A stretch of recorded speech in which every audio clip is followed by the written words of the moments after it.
Regional Eleitoral da Paraíba mudou o relator do habeas corpus impetrado pela defesa da primeira-dama de João Pessoa, Laura Emília Lucena. Ao vivo, Thaís Aureliano. Boa noite, Thaís, é com você.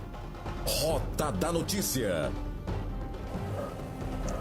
Olá, Vinícius, boa noite a você e a todos. Pois é, esse é um dos casos, que foram julgados aqui no TRE na tarde desta segunda-feira, relacionados então à Operação Território Livre da Polícia Federal, que investiga o aliciamento de eleitores de forma violenta aqui no município de João Pessoa. O primeiro caso julgado na tarde de hoje foi o da Taciana Batista. Foi concedida, então, medidas cautelares à Taciana Batista. Ela que ainda se encontra presa na penitenciária feminina Júlia Maranhão, no bairro de Mangabeira. Com isso, tem uma série de medidas que ela tem que cumprir, como, por exemplo, ela está proibida de acessar a ONG Ateliê da Vida, a qual era presidente, e ter contato também com outros investigados dentro dessa mesma operação.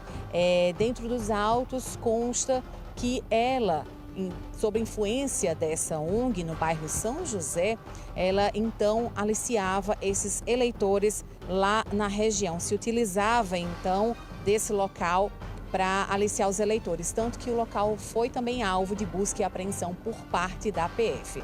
O segundo caso a ser julgado na sequência na tarde de hoje, por parte do TRE, foi o recurso da defesa de Laura Emília Lucena, primeira-dama aqui do município de João Pessoa. O TRE mudou, então, o relator. E aí esse novo juiz é que vai, então, julgar o habeas corpus contra a prisão de Laura Emília. O que é que aconteceu? É que o relator inicial era o juiz Sivanildo Torres Ferreira.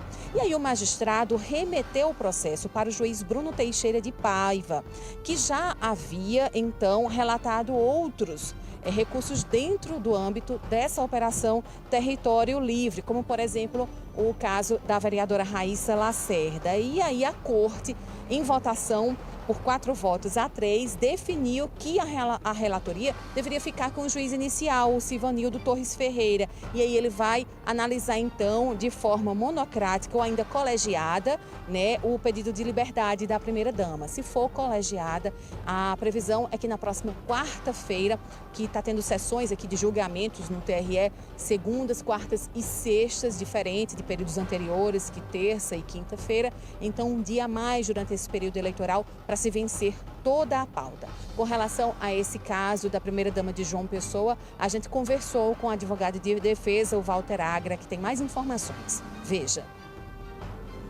O relator entendeu que não caberia a ele a relatoria daquele feito por prevenção, porque entendeu que como esse habeas corpus foi inicialmente distribuído para o doutor Sivanildo, deveria ser ele o julgador desse processo. Então, a incerteza que perdurou ontem à noite nos despachos deles, contraditórios, um dizendo que era um, outro dizendo que era o outro, foi solucionada agora, por apertada maioria, foi 4-3 para dizer quem era o relator. Por quê? Porque isso não é uma matéria comezinha, não é uma matéria comum aqui no TRE.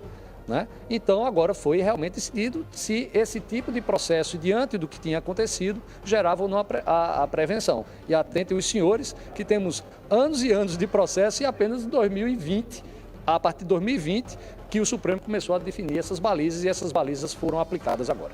Estamos confiantes no nosso direito, certo? E na vontade divina. E mais ainda, a Justiça do Estado da Paraíba pode tardar, mas não falha. Nas próximas horas teremos uma definição. Se for favorável, muito bem. Vamos soltar a Laura Emília. Se não for, vamos saber quais são as razões e vamos ao Tribunal Superior Eleitoral, certamente. E na sequência foi julgado então o caso da Poliana Monteiro Dantas, que já estava em prisão domiciliar logo no dia seguinte da prisão dela. Foi concedida então esse benefício da prisão domiciliar, já que ela é responsável por uma mãe idosa de 90 anos de idade. Então entendia-se, segundo a defesa, que ela poderia ser beneficiada apenas com as medidas cautelares, como foi o caso da Taciana no início da tarde de hoje, já que diante da renúncia da candidatura, para a vereadora, da Raíssa Lacerda. Mas nos autos tem registros de que ela também poderia trabalhar não só para a Raíssa Lacerda, mas também para outros vereadores. E aí, por esse motivo, a prisão domiciliar foi mantida.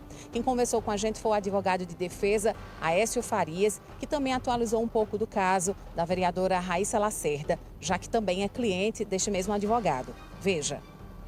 Fizemos um pedido ainda na semana passada de liberdade de Raíssa Lacerda, sob a alegação de que, uma vez não tendo mais candidatura, essa prisão se torna desnecessária. Agora é bom que se diga que por conta, como você bem disse, que por conta desse habeas corpus, por conta dessa renúncia, a co-investigada Tassiana ela foi beneficiada. Então ela acabou de ganhar a liberdade porque, segundo a acusação, essa senhora trabalhava única e exclusivamente para Raíssa. E a partir do momento que Raíssa Lacerda renuncia, segundo o tribunal, não haveria necessidade de Raíssa Lacerda continuar presa. O tribunal apenas disse o tribunal apenas disse que não precisa submeter a matéria ao juízo de primeiro grau, para depois que o juízo de primeiro grau aparecer a matéria, então ele vai se debruçar. E nesse momento a corte continua, que segue reunida no TRE, julgando outros casos e só vai se desfazer após o término da pauta desta segunda-feira. Eu volto com você, Vinícius. Qualquer novidade, nós vamos voltar. Thaís está no plantão, porque o julgamento continua, né? Olha, e hoje à tarde o tribunal